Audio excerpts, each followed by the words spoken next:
warahmatullahi wabarakatuh. Sebelumnya, saya ucapkan terima kasih kepada Mas Syafir selaku moderator yang sudah memberikan waktu kepada saya, juga kepada tim dan Mr. yang sudah memberikan saya kesempatan untuk ikut berpartisipasi dalam forum diskusi terbatas ini dengan tema pembelajaran daring. Baik, mungkin untuk di awal saya ingin sedikit mengenalkan tentang konsep sekolah kami. Jadi sekolah kami adalah sekolah yang berbasis alam, di mana sistem pembelajaran yang kami lakukan di sini adalah membebaskan anak bermain di alam. Kenapa harus dengan bermain? Karena anak-anak adalah makhluk hemoluden dan mereka lebih suka untuk bermain daripada beraktivitas dalam ruangan. Jadi dengan konsep inilah sekolah alam kami hadir untuk memberikan warna baru bagi sekolah pada umumnya. Karena kebanyakan sekolah lebih mengedepankan ataupun melakukan pembelajaran di dalam kelas. Sedangkan kami berusaha untuk membebaskan anak-anak belajar di alam seperti itu. Sehingga dalam keberjalanannya sekolah kami memiliki ragam aktivitas yang banyak gitu ya.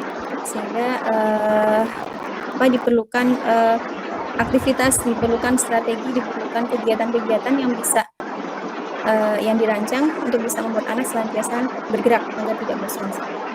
Dan tentu saja hal ini menjadi sebuah kendala ketika akhirnya terjadi wabah COVID seperti ini. Kami yang biasanya main-main keluar gitu ya, karena kami biasa mengajak anak-anak itu untuk main ke kali gitu ya, kemudian ke sawah, kemudian ke perkebunan, seperti itu harus terhenti karena wabah ini. Sehingga dalam perjalanannya akhirnya kami merancang karena COVID ini pas banget gitu ya, bertepatan dengan di pertengahan semester kemarin gitu ya. Sehingga waktu ajaran baru kemarin kita sudah pure dalam kondisi COVID. Akhirnya kami merancang sebuah strategi bagaimana agar pembelajaran ini tetap bisa berjalan walaupun kita berada di tengah pandemi. Kami biasa untuk melakukan pertemuan PWMG gitu ya, pertemuan itu sekali. Itu dijadikan kami sebagai ajang untuk dan misi antara orang tua dan sekolah. Selain itu, selama masa pandemi, kami juga menjadikan acara PWMG ini sebagai salah satu jalan untuk wali murid setiap bulannya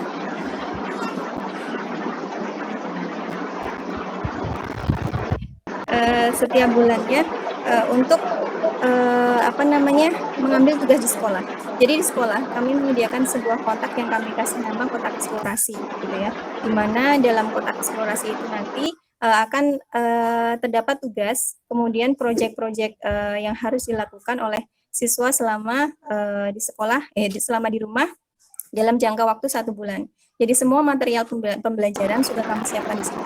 Karena sekolah kami banyak sekali kegiatan, jadi ada talent class, kemudian ada fun class, gitu ya. Fun class juga ada beragam aktivitas, ada sains, kemudian farming, kemudian ada juga prastakarya, kemudian ada cooking.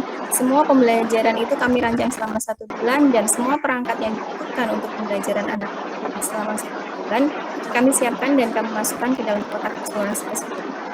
Nah, nanti setiap minggunya kami akan melakukan kegiatan untuk membersamai teman-teman sedikit gitu ya, belajar di rumah. Setiap awal minggu, setiap hari Senin, biasanya kami mengadakan kegiatan talent class, di mana dalam talent class itu kami memakai fasilitas Facebook gitu ya. Jadi kita bikin grup di Facebook, kemudian kita masukkan semua wali semua di situ. Kemudian kita mencoba untuk berkomunikasi dengan anak-anak lewat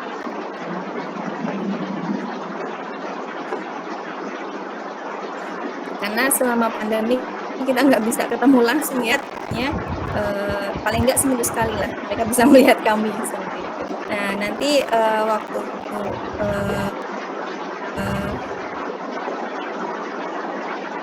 setiap hari Senin itu di Facebook hari itu, kemudian untuk 1 minggu ke depan apa aja yang harus mereka lakukan. Seperti itu. Selain itu juga ada tugas hafalan gitu ya. Dengan seperti itu juga kami mengajarkan kepada anak-anak tentang hadis, kemudian doa, adab dan sebagainya yang nanti harus mereka setorkan di setiap hari Sabtunya. Nah, untuk keberjalanannya selain hari Senin, Selasa dan seterusnya atau lewat WhatsApp group. Tugas-tugas pun kami kirim lewat voice note kayak gitu ya. Kemudian mereka nanti bisa mengerjakan sesuai dengan sesuai dengan alur yang sudah kami buat seperti itu. Kemudian kita pantau, kemudian kita disetorkan setiap harinya lewat Facebook, lewat WhatsApp group seperti itu. Selain itu juga ada laporan dari wali murid yang kami siapkan, ada lembar tersendiri yang kami siapkan juga yang harus diisi oleh wali murid untuk melihat aktivitas putra-putrinya selama di rumah, karena kami tidak bisa memantau selama di rumah. Ya, mungkin itu sedikit gambaran Pak untuk pembelajaran yang kami lakukan. Nanti mungkin kita bisa sambung lagi lewat diskusi. Terima kasih.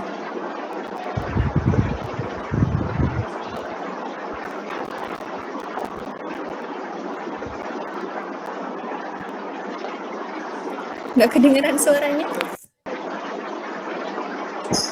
Mas Sakur, mohon maaf, suaranya nggak kedengeran.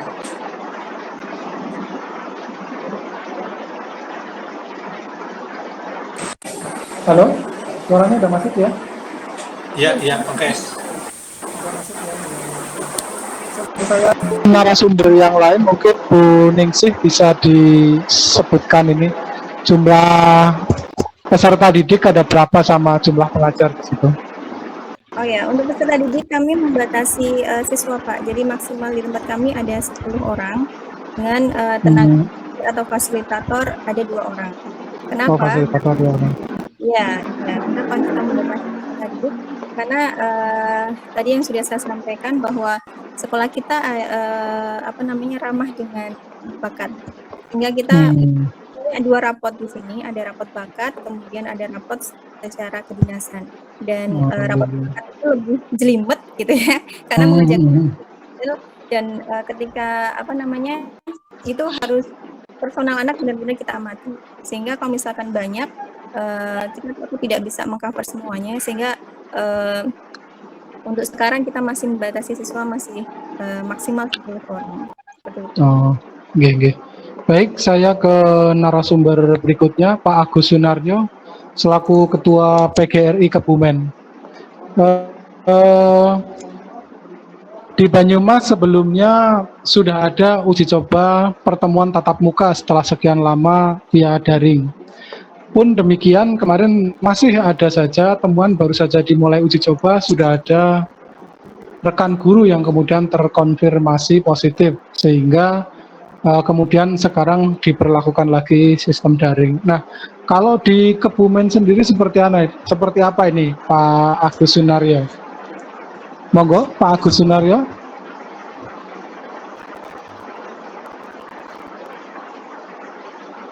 Halo.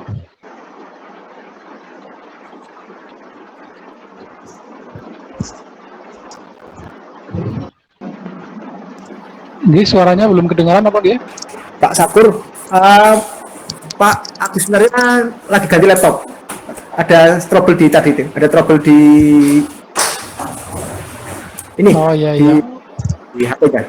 Ini lanjut dulu diskusi Pak. Oke.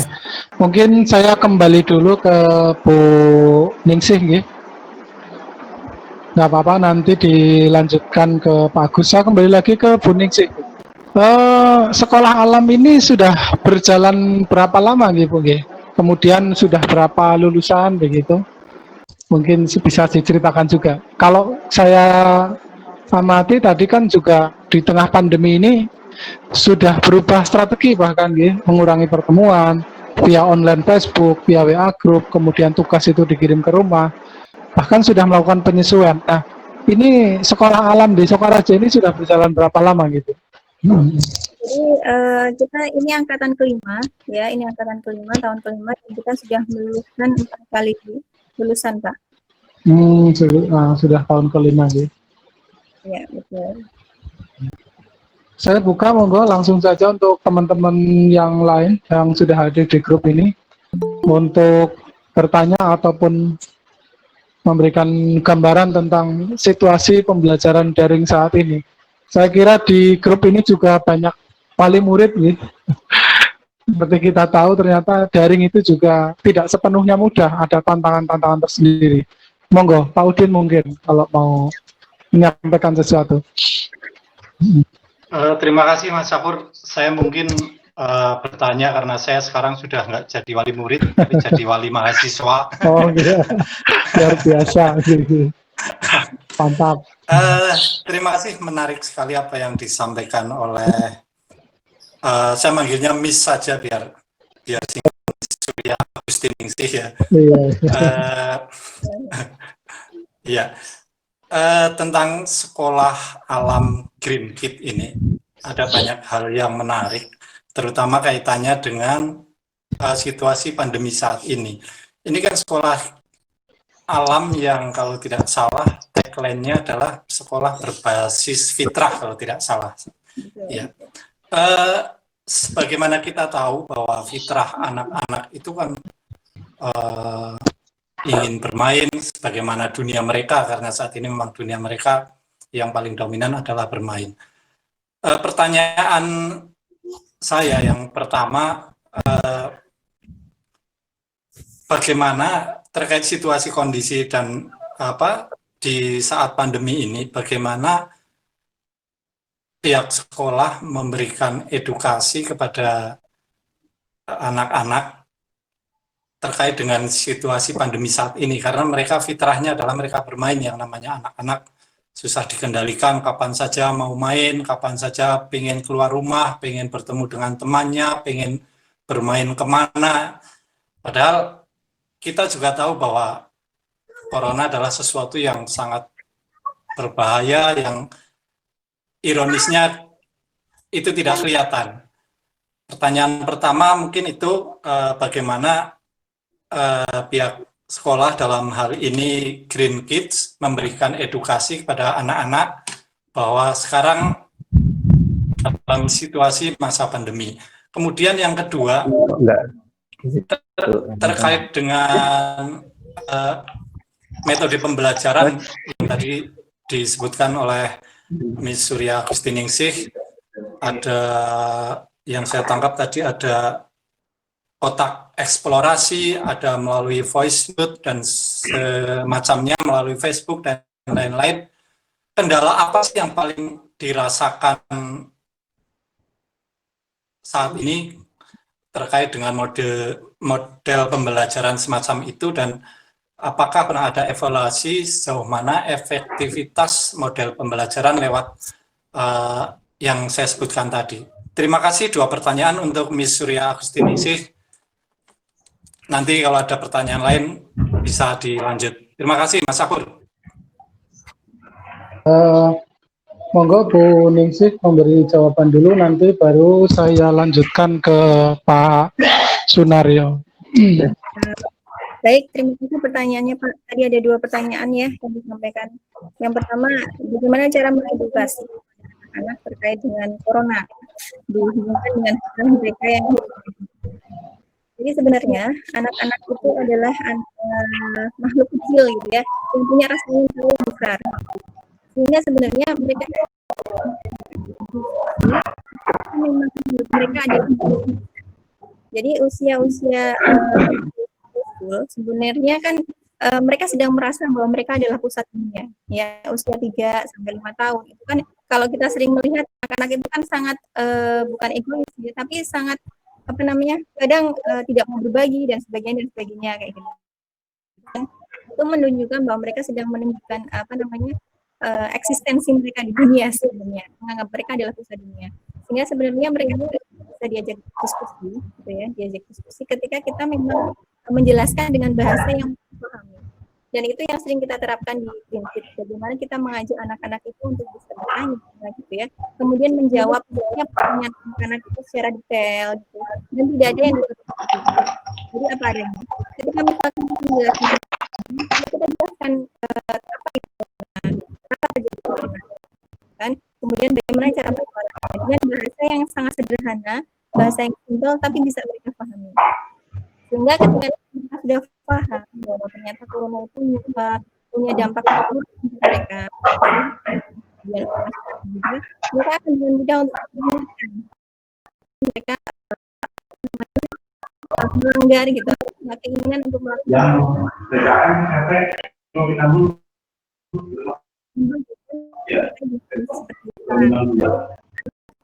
bermain nggak bisa. Tapi ketika mereka diingatkan lagi, bukan sekarang yang ada corona. Kemarin teman-teman tahu apa itu corona, bagaimana cara penularannya dan sebagainya. Sehingga dengan cara diskusi yang seperti itu, dengan bahasa yang mereka pahami, insya Allah mereka juga akan bisa mengerti. Gitu. Karena sebenarnya anak-anak itu bukan manusia yang benar-benar nggak mengerti apa-apa gitu ya. Kalau kita menganggap mereka bisa mengerti, dan kalau kita menjelaskan dengan bahasa yang dipahami mereka, kemudian tidak dengan bercanda, kita serius menjelaskannya, terus memperhatikan setiap pertanyaan yang mereka ajukan terkait dengan apa yang kita paparkan, itu pun mereka akan selama ini apa yang kami lakukan, kalau misalnya ada hal-hal seperti itu, kami akan menjelaskannya secara detail, kemudian membuat anak-anak ini ketika dilihat kembali mereka bisa. Kemudian yang kedua, kendala apa nih selama pandemi ketika kami juga menerapkan yang beraneka ragam. Yang pertama juga yang jelas keterbatasan dari wali murid ya. Tidak semua wali murid punya kuota yang bisa selalu standby untuk mengikuti kegiatan pembelajaran. Jadi karena selama pandemi kita pure menggunakan fasilitas internet seperti itu ya. Terus ada kuota grup, kemudian WhatsApp, kemudian pakai dan sebagainya. Sehingga kendala yang pertama itu kadang ada tugas yang tidak terkerjakan karena wali murid masih terbatas. Kemudian yang kedua, biasanya kalau misalkan ada tugas-tugas yang tidak disebutkan, itu terkait dengan wali murid. Sebagian juga yang merasa apa namanya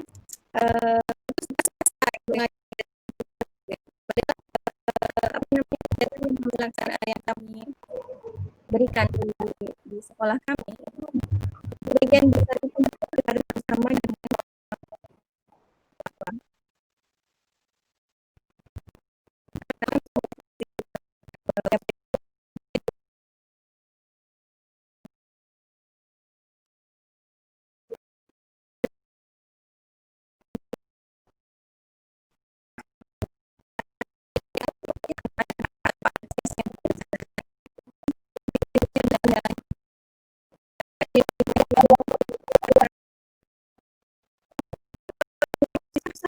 dia nggak mau apa dikasih tahu dan sebagainya.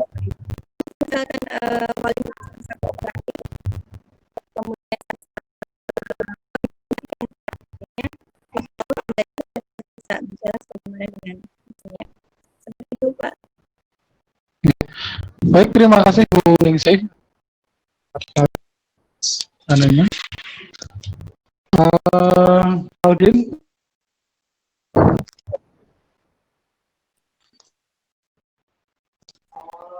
Ya, Mas Akun. Bisa diterima nggih? Nggih, saya ke Pak Sunaryo nih selaku Ketua PGRI Kebumen.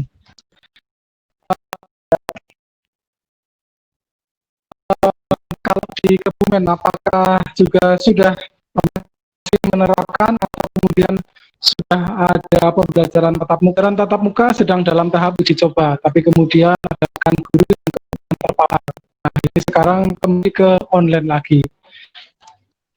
Tentu kita kan juga tidak ingin, maksudnya kalau memang ini strategi pembelajaran secara daring ini akan terus dilanjutkan, tentu kemudian dari PGRI atau Dinas Pendidikan dan PGRI harus benar-benar punya strategi khusus ini Pak, supaya siswa juga bisa belajar dengan baik. Ternyata sekarang wali murid baru tahu peran guru itu sangat signifikan, sangat penting. Beberapa di KPAI yang dengan Putri Wuryaningsih di Unsud, rupanya KDRT terhadap anak juga meningkat. agak sedikit meningkat karena mereka tidak bisa mendampingi belajar anak. Nah, terkait dengan hal-hal tersebut mungkin ini nanti bisa dijelaskan lebih luas oleh Pak Senario.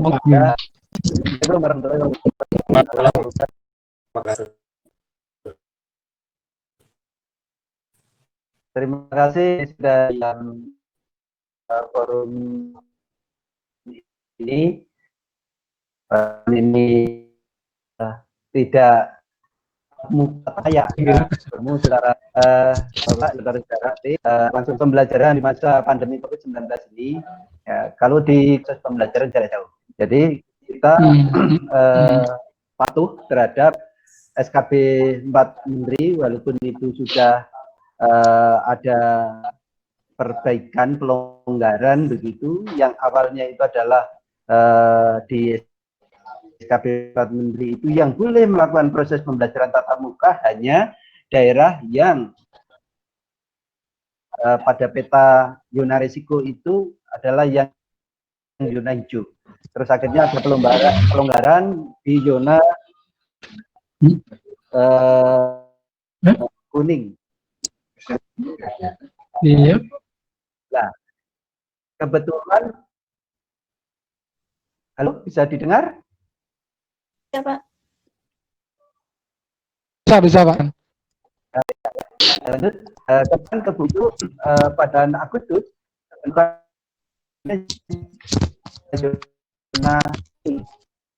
proses pembelajaran tatap muka dan bagi persyaratan sangat ketat.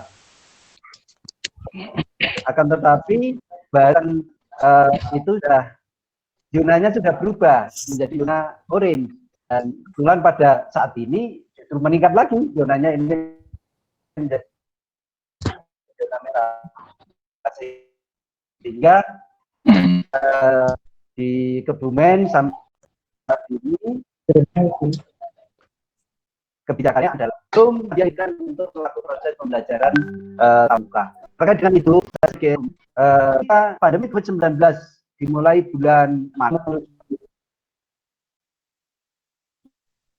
mempersiapkan segala sesuatu yang tidak pernah diprediksi sebelumnya, termasuk guru-guru ini kan tidak pernah dulu itu dipersiapkan melalui proses pembelajaran jarak jauh. Guru ada ketika SPG yang SD maupun ketika itu kuliah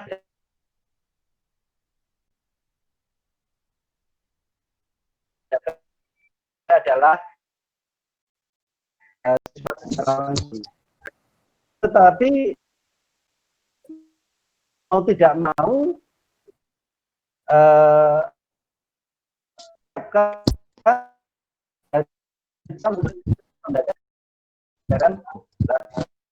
terkait dengan itu juga tidak kan anggaran bukan itu untuk bisa menjadi tahu sudah kami sebagai PGRI kami melakukan Badan Kebumen, kami melakukan 3 kali diklat, itu sudah sekitar 3.000-an orang yang mengikuti, dan ternyata diklat itu bukan hanya pesertanya bukan hanya dari Kebumen, karena ini daring, itu pesertanya seluruh Indonesia dari Sumatera sampai Papua, dan alhamdulillah itu sangat membantu sekali karena ketika guru-guru itu memang tidak memiliki dasar-dasar keterampilan maupun pengetahuan tentang proses pembelajaran jarak jauh, dan itu diikuti dengan kemampuan untuk melakukan pembelajaran, sehingga secara otomatis guru itu akan mengalami sebuah kebingungan. Walaupun pada dasarnya dalam proses pembelajaran jarak jauh itu ada alternatif-alternatif. Kita tahu sudah bersama bahwa tidak semua wilayah kita itu memang memungkinkan untuk dilakukannya proses pembelajaran jarak jauh. Karena ada yang sedang sport, lalu juga kondisi sosial ekonomi masyarakat yang itu memang tidak memungkinkan siswa-siswa itu harus satu persatu itu bisa menangkap proses pembelajaran jarak jauh, itu adalah sebuah kendala. Sehingga dari kendala-kendala yang ada, yang itu walaupun sudah berjalan selama 8 bulan, akan tetapi kendala itu sampai saat ini masih tetap ada. Jadi yang utama adalah pada tempat-tempat tertentu tidak memungkinkan untuk adanya proses pembelajaran jarak jauh dengan daring karena black spot. Yang kedua, Black spot. black spot. Lalu yang berikutnya, tidak semua orang tua itu bisa memfasilitasi anak-anaknya, baik itu dengan laptop maupun dengan HP, yang itu bisa digunakan sebagai sarana pembelajaran untuk proses pembelajaran secara daring. Nah, kondisi-kondisi yang seperti itu harus bisa diatasi secara bijak, karena kalau tidak bisa diatasi secara bijak, maka yang muncul ini karena pada saat ini ada proses mendadak jadi guru, terusnya adalah orang tua Para orang tua. Nah, bagi orang tua siswa yang itu kebetulan educated gitu, dia itu adalah orang-orang yang pernah sekolah pasti sampai tingkat tinggi, itu relatif ada masalah, tetapi kendalanya relatif tidak begitu sebesar. Yang orang tuanya relatif tidak mempunyai pendidikan yang memadai. Sekarang persoalannya, ada anak-anak yang itu sekolahnya dengan orang tuanya itu lebih tinggi anak-anaknya. Misalnya anak itu sekolah SMP tetapi orang tuanya pendidikannya SD. Nah ini orang tuanya disuruh membimbing bagaimana gitu. Itulah kita harus mencari sebuah terobosan-terobosan, solusi-solusi yang memadai. Sehingga di Kebumen itu kami selalu mengharapkan dari guru-guru yang ada itu untuk bisa menyesuaikan secara bijak situasi kondisi yang ada di lapangan. Nah, penyesuaian secara bijak itu memang kalau yang memungkinkan secara daring itu dilayani secara daring, akan tetapi kalau itu tidak memungkinkan itu dilayani secara luring. Secara luring sendiri itu juga ada beberapa alternatif. Bahkan beberapa titik itu akhirnya kita kerjasama dengan Orari, ada yang itu menggunakan HT untuk proses pembelajaran. Lalu berikutnya, supaya ini mengisi kekosongan yang ada, Dinas Pendidikan Kabupaten Kebumen itu kerjasama dengan TV lokal dan juga radio pemerintah daerah itu untuk menyiarkan siaran pendidikan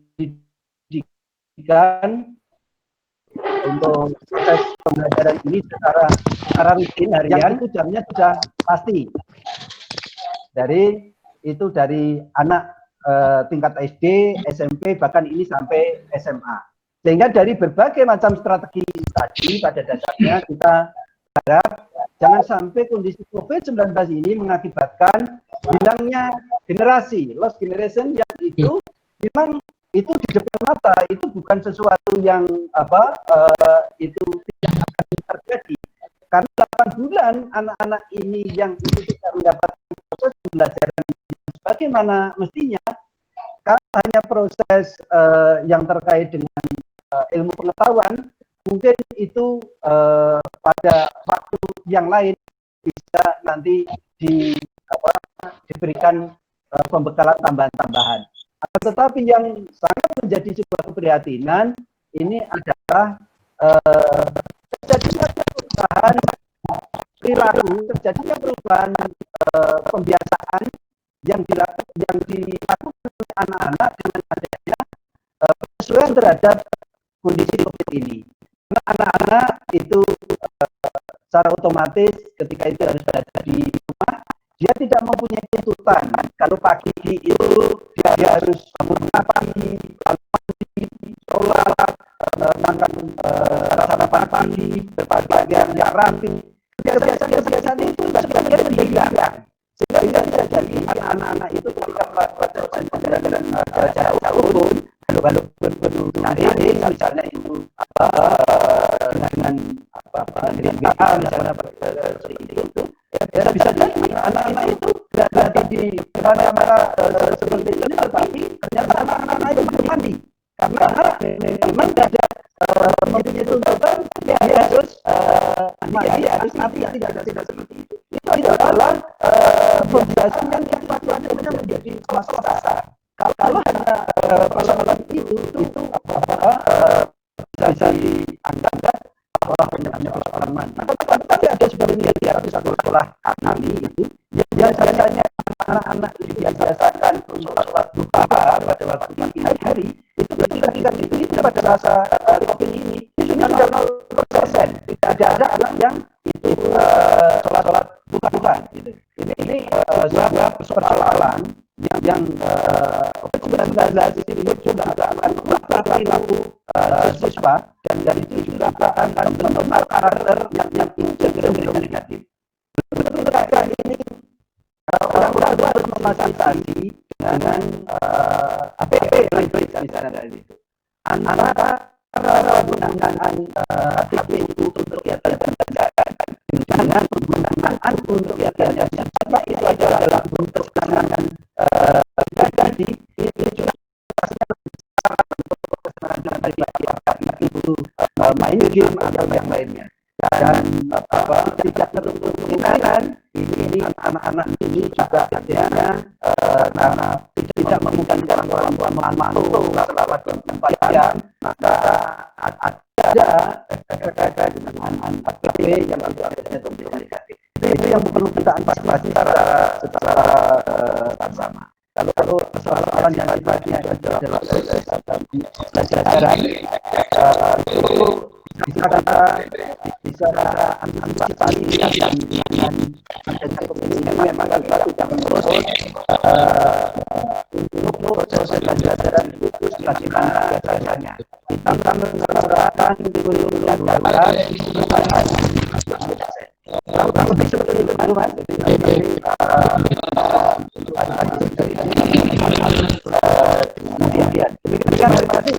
Terima kasih Pak. Banyak memang tidak hanya proses pembelajaran saja yang terganggu, kemudiannya karakter kebiasaan di sini itu juga menjadi terpengaruh dengan adanya pola pembelajaran ini dan seperti itu. Masalah yang sama juga dihadapi jaring ini katanya yang terjadi di Mas. Ada beberapa juga sekolah yang di lereng gunung Mas Slamet kemarin menggunakan HP itu, namun demikian juga terbatas gitu. Tapi masih ini biasa ikut jalannya. Namun namanya ada daerah lain yang benar-benar tidak terjangkau sama lokasinya sudah jauh. Nah ini memang menjadi keprihatinan kita bersama. Saya kira tadi paparannya cukup luas dari mohon saya buka sesi pertanyaan dari peserta. Dari Mas Soso itu. Ya, jangan sampai.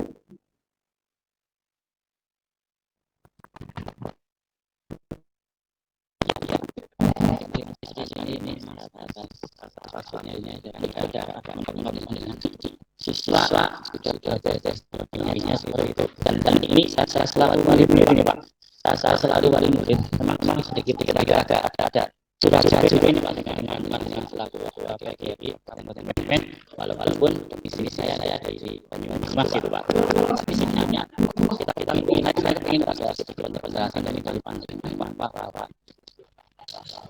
Kendala yang didapati orang tua selama ini adalah mungkin kalau kita orang-orang tua tidak mendapatkan materi misalnya lain-lain dari guru di WhatsApp ataupun tutorial kita bisa memahami Pak, bisa memahami pelajaran bisa memahami materi tersebut, tetapi yang jadi adalah kita selalu wali adalah bagaimana kita membuat anak-anak jadi bisa itu kan kemampuan yang tidak kami miliki selama ini dan itu sebenarnya dinilai oleh dan panjang selaku bapak ibu yang memiliki kemampuan khusus untuk bisa membuat anak-anak jadi bicara itu main-main dari materi seperti itu. Nah ya saya pertanyaannya saya mungkin ada saran dari ataupun ada kiat-kiat khusus Pak yang seharusnya kami lakukan selalu murid dalam pembelajaran dari ini karena saya tadi kan adalah akal gitu Pak.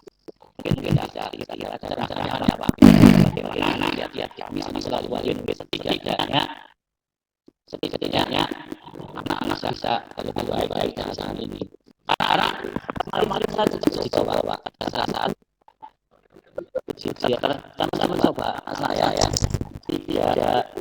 tidak dalam kalau bisa saya bantu Pak mungkin dari hasilnya sendiri dan itu hasilnya menurut saya jelek Pak itu menurut saya hasilnya cukup jelek bukan cukup bagus Pak tapi cukup jelek. Nah itu bagaimana Pak kiat-kiat kami untuk selaku orang tua dengan karena ada briefing agar hasilnya lebih maksimal mungkin gitu Pak terima kasih. Kalau Pak bisa langsung jawab ini silakan Pak Warsa untuk saya termasuk murid-murid yang benar Pak tidak ada kaitan gitu. Kalau Pak benar ya.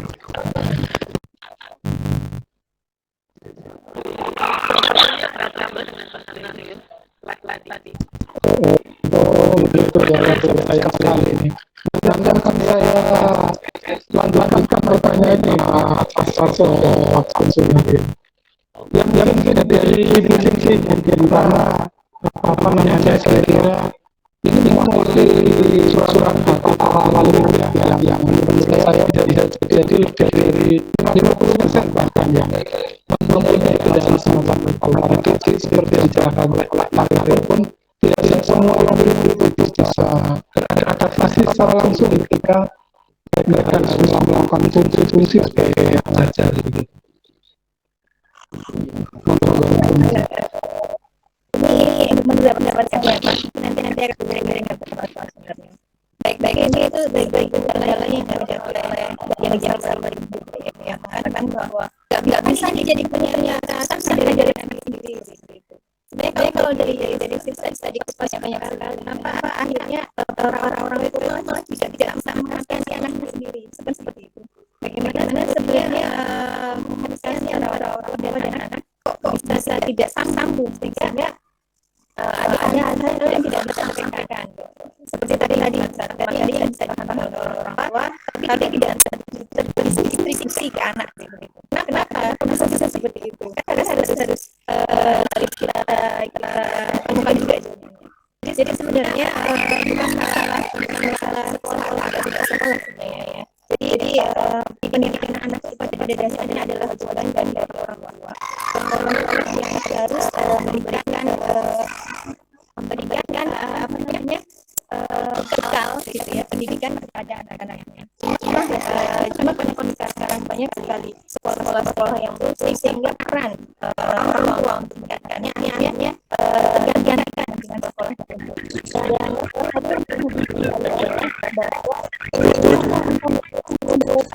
orang tua melihat dalam pendidikan anak-anak mereka.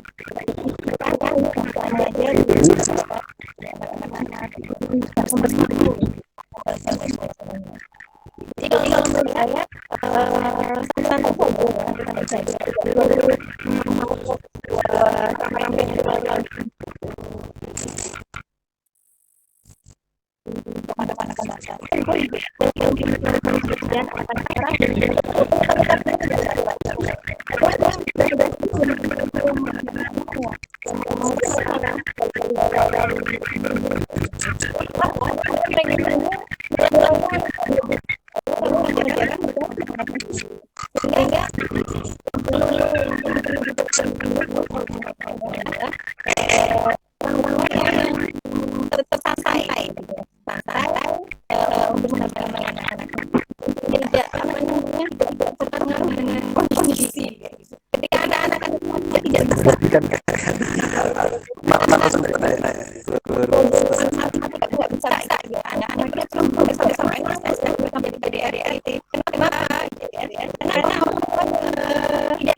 mereka nggak bisa dipakai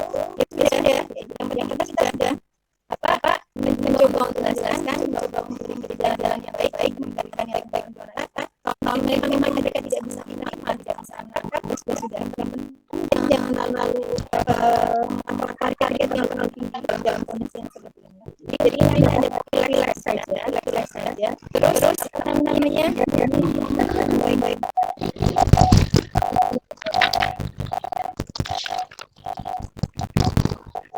Terima kasih untuk izin. Sebenarnya ini tadi ada sedikit pertanyaan dari salah satu peserta dari Mas Sorry. Dan pertanyaannya ketika pembelajaran dari orang-orang itu menceritakan waktu yang lebih baik untuk mendidik anak belajar. Ketika kita tidak didampingi, ternyata hasil pembelajarannya ketika ada tes atau itu kurang bagus.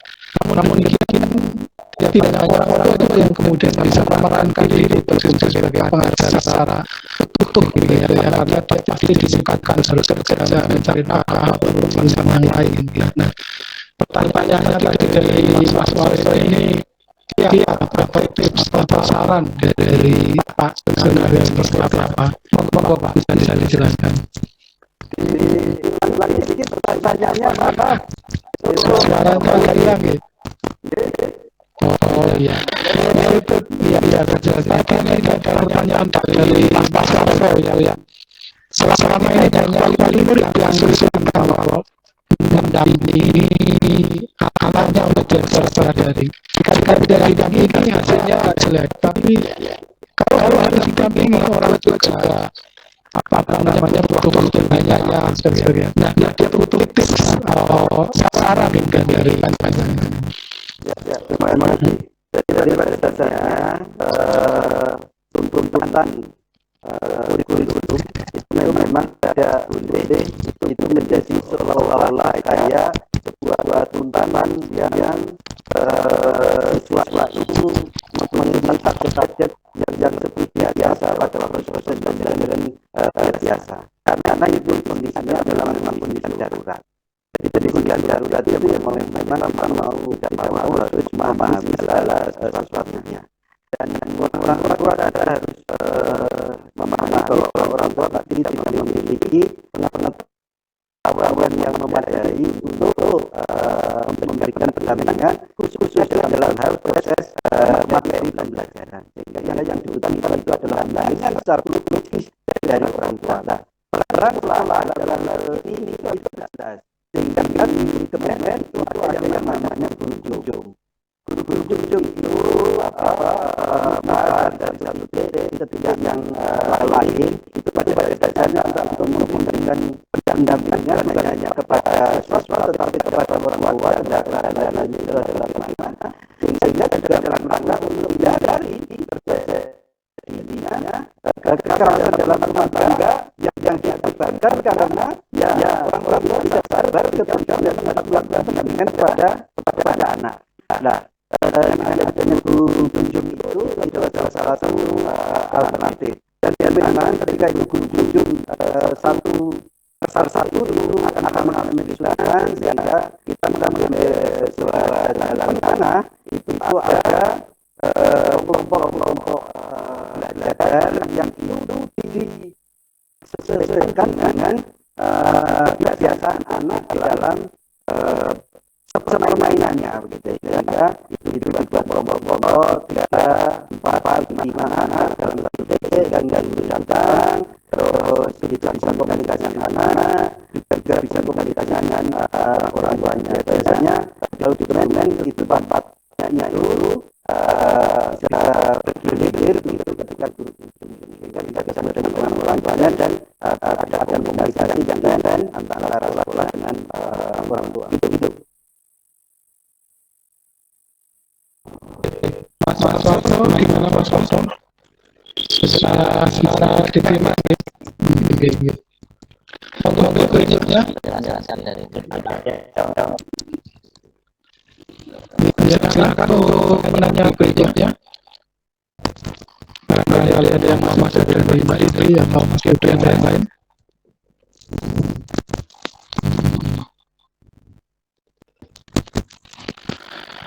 Baik, sambil dari pun Pak, Ya, Bang. ya tambahkan. Jadi dalam perjalanan proses pembelajaran jarak jauh ini, tadi itu adalah sebuah contoh kasus nyata, gitu ya. Saya di sekitar saya ini ada dua teknisi ahlinya ini yang dipendidikan, dan di sekitar saya itu ada 4 laptop yang itu ternyata juga pada titik tertentu tidak bisa menyelesaikan harus tatap saya yang seperti ini ketika harus pembelajaran secara daring atau bisa melakukan komunikasi secara daring seperti ini. Jadi saya pada dasar tidak ada pakai handphone gitu. Dari itu luar biasa. Jadi dari kita kira ketika di sana saya memberikan feedback kepada guru-gurunya tentang meeting, tentang itu. Tetapi sebenarnya kan juga tidak pernah diajak itu. Sebenarnya masalah sendiri. Jadi yang lakukan adalah saya memastikan akan tetapi memang kita minta kepada guru-guru untuk melakukan sebuah variasi. Dan yang penting jangan sampai proses belajar dan jarak jauh ini ada dipahami oleh anak-anak maupun orang tua untuk menjadi proses pembelajaran jarak jauh. Karena menjadi beban yang luar biasa bagi sekolah, menjadi beban yang luar biasa bagi orang tua, khususnya bagi anak-anak itu bisa akhirnya itu kalau semua guru memberikan gagal dan guru-guru kadang-kadang juga tidak bisa memahami perkembangan anak-anak itu sudah stres betul itu dan itu inilah proses terjadi normal praktek pembelajaran dan itulah yang saya katakan pembelajaran jarak jauh itu karena secara otomatis anak-anak ini tidak punya pilihan lain yang harus melakukan apa yang dilakukan oleh guru. Akan tetapi ketika tugas-tugas itu sangat banyak dan sangat berat, maka itu akan membantu. Maka kalau kita benar-benar ini batasi dari itu belajarnya boleh mendapatkan tugas dari guru di sekolahnya itu selama 2 kelas. Jadi tidak boleh lebih dari 2 kelas. Itu tambah-tambahnya. Pak, ini apa namanya tadi pertanyaannya kronologi apa yang disampaikan oleh para wali murid saat ini. Monggo kembali saya baca sesi berikutnya, pertanyaan berikutnya.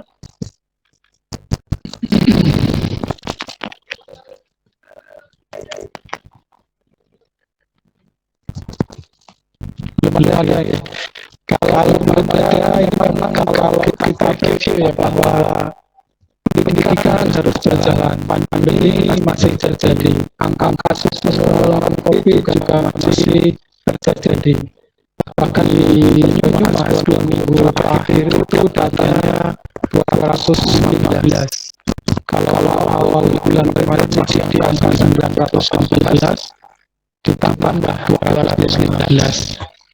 Angka kematiannya juga ada 28 orang sekitar itu rata-rata ada 50 orang ke atas yang COVID atau penyakit berat. Jika kita melihat review data tersebut, ini tentu menjadi kewaspadaan bagi kita semua. Awareness kemudian kita untuk menjaga kesehatan, untuk protokol kesehatan, dan ikut berpartisipasi mencegah penularan COVID.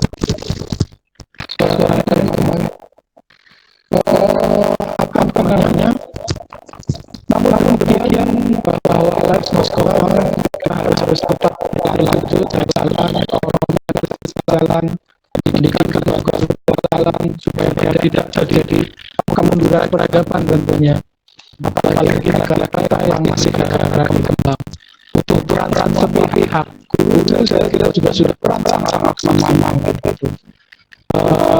Nah, tinggal fokusnya nanti adalah bagaimana menyelesaikan tantangan-tantangan yang tadi sudah disebutkan. Ada yang sport, ada yang kesulitan mengoperasikan, bahkan ada yang tidak punya perangkatnya. Nah, perlahan ataupun ini kan sudah mulai muncul dari sebuah peristiwa yang awalnya tidak bisa prediksi sama sekali, kemudian ternyata ini menimbulkan dampak bagi semua pihak. Sekarang tidak ada lagi orang-orang tua yang kemudian mau melaporkan dulu, karena pasti sudah paham. Sangat juga bahasa orang dulu untuk mendidik, mencadarkan, membentuk karakter ini sangat berat sekali tugasnya. Bahkan ketika tidak dibaca di sini mandinya juga sudah tidak ada ya. Nah, ini salah satu kecil. Nah, ini ke depan mungkin fokus untuk menyelesaikan tantangan-tantangannya begitu Pak. Mungkin tantangan kalau sedikit ini sudah bisa dipetakan. Nah, agar ini bisa lanjut, agar kita tidak mengalami kemunduran karena proses pendidikan yang menjadi melemah. Nah, fokus menghadapi tantangannya seperti apa gitu. Ya, jadi sebenarnya provinsi dan ini membutuhkan kita harus adaptif terhadap kondisi itu. Sehingga adaptasi yang kita lakukan itu tidak bisa kita itu yang terkait dengan persoalan sosial terus menghilangkan secara individual dan menghilangkan karena tidak ada manusia, anak-anak tidak manusia.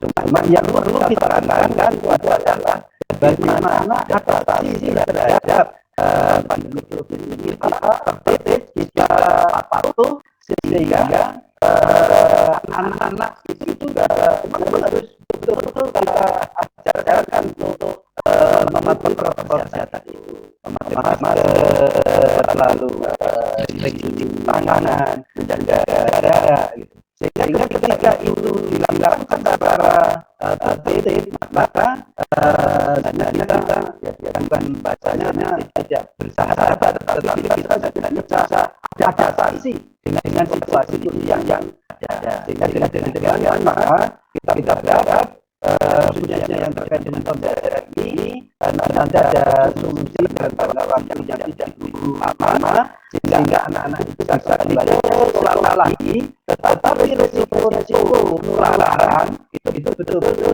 diminimalisir sehingga ada manajemen risiko yang betul-betul dipersiapkan dan yang terkait dengan hal-hal yang memang harus disiapkan lain-lain memang harus disiplin, harus tertib.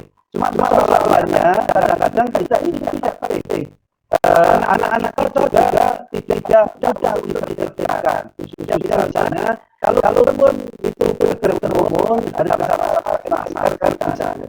Kita jarang menggunakan anak-anak kita dengan teman-temannya di sekitar rumahnya itu pakai masker, pasti sudah bebas. Nah, ini kita khawatirkan dia biasanya itu ketika harus dibuka sekolah dan ini kita tidak tahu itu sama-sama dari berbagai titik itu nanti akan menimbulkan kluster baru. Sehingga prinsip umum itu kebijakan pelaksanaan pendidikan di masa pandemi COVID-19 tadi pada dasarnya yang pertama itu mengutamakan kesehatan dan kesehatan terdidik, guru dan juga tenaga pendidikan ini pada dasarnya juga masuk dari keluarga anak-anak. Jadi yang apa? Yang kedua memastikan pemenuhan serta didik untuk mendapatkan layanan pendidikan selama masa darurat ini. Yang terkait dengan pemenuhan untuk mendapatkan layanan pendidikan dulu, kadang-kadang kita lanjut antara pendidikan dan pengajaran. Karena ini hanya dua soal-soal yang sebenarnya agak berbeda atau bisa dikatakan itu berbeda. Kenapa seperti itu? Kalau pelajaran dan titik angkanya adalah bagaimana anak itu mendapatkan pengetahuan. Tetapi pendidikan itu luas. Di sana guru akhirnya pembentukan karakter, yang itu membutuhkan sebuah kebiasaan. Sehingga kita sudah pada saatnya bagaimana anak-anak itu pendidikan keluarga itu menjadi sentral dalam masa pandemi ini. Kita kembalikan lagi persoalan pendidikan memang yang pertama itu adalah yang menjadi tanggung keluarga. Mendidik adalah tanggung jawab orang tua. Nah, persoalan pembelajaran dulu itu yang itu menjadi namanya sekolah. Tetapi karena sekolah itu mempunyai tiga gagas, yaitu mendidik, lalu juga acara dan juga latih, maka tiga gagas itu harus dilakukan bersama-sama di lembaga yang namanya sekolah. Karena selama ini sudah terkontroli. Karena selama ini seolah-olah sekolah itu adalah melakukan pembelajaran sehingga anak itu mendapatkan murid yang memadai. Itu seolah-olah tugas sekolah itu tugas itu sehingga tugas yang tadi yang lain yaitu tugas itu menjadi agak sedikit terabaikan. Baru pada saat akhirnya terlalu iya ternyata dengan industri ini anak-anak ada beberapa yang anak-anak Baik Pak. Mungkin saya ingin jawaban yang sangat luas sekali dari Ibu Ningsih kali ini fokus menghadapi tantangan kedepannya seperti apa biar pendidikan bisa terus berjalan gitu.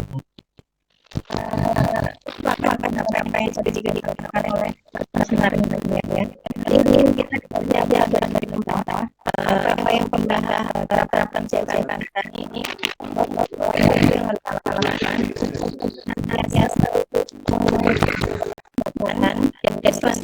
dan edukasi kepada anak-anak kepada warga dan masyarakat. Dan yang lain adalah kemampuan yang baik saja ya. Karena sekolah memang sudah seperti ini. Kita juga dari sekolah sudah mencoba untuk membuat strategi pembelajaran yang terbaik untuk anak-anak yang sekolah ya untuk masyarakat. Kita lakukan yang baik. Dalam perjalanannya apa yang kurang itu akan kita evaluasi bersama sehingga pada akhir ini akan terwujud sebuah sistem pembelajaran baru yang nanti kita tahu untuk menjadi sebuah solusi di masa pandemi ini. Begitu Pak.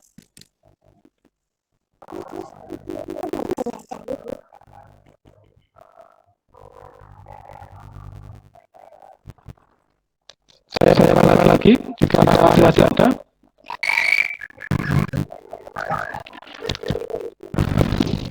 Baik, sepertinya ini ada yang mau masuk lagi Pak. Tapi saya kira ada beberapa penjelasan dari Pak Sunawo atau Ketua PGRI Kebumen sudah menyampaikan hal-hal begitu ya.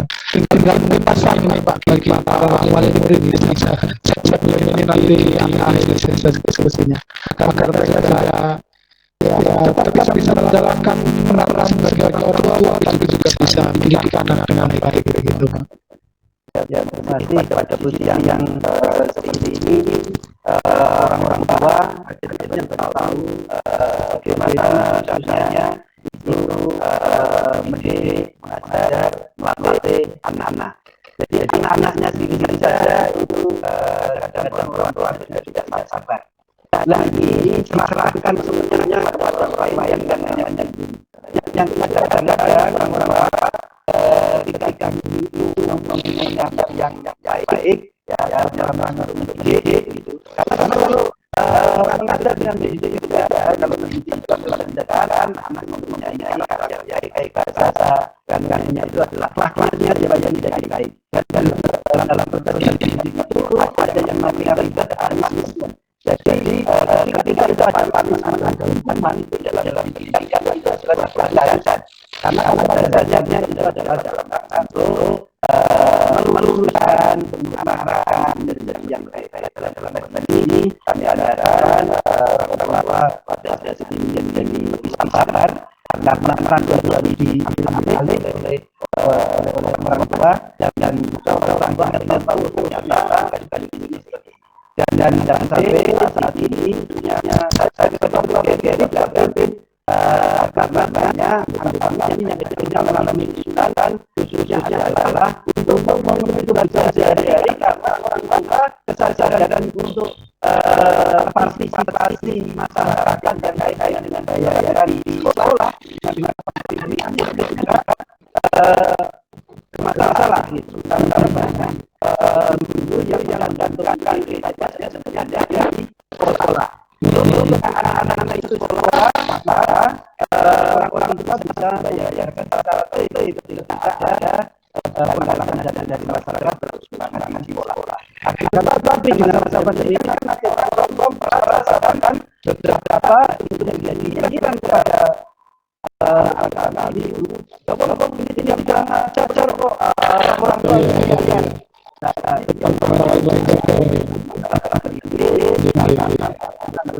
yang memang bantuan sebenarnya tidak sekolah itu apa misalnya memang dari sekolah itu saja ya ada orang tua yang Terima kasih untuk para narasumber yang sudah hadir hari ini. Saya kira 1 jam ini sudah cukup banyak yang jelas. Jadi ada soal-soal yang meskipun menerapkan perubahan strategi, saya kira proses pembelajaran juga sudah berjalan. Kemudian dari Pak Sunaryo ini luar biasa sekali. Semoga kita semua beserta masyarakat bisa mengambil hikmah dari semua ini. Dan yang pasti semoga untuk para narasumbernya dijaga kesehatannya dan kita semua, dan kita bisa terus beraktivitas meskipun dalam masa prihatin pandemi seperti ini. Dari saya mohon maaf bila ada kekurangan dan kesalahan.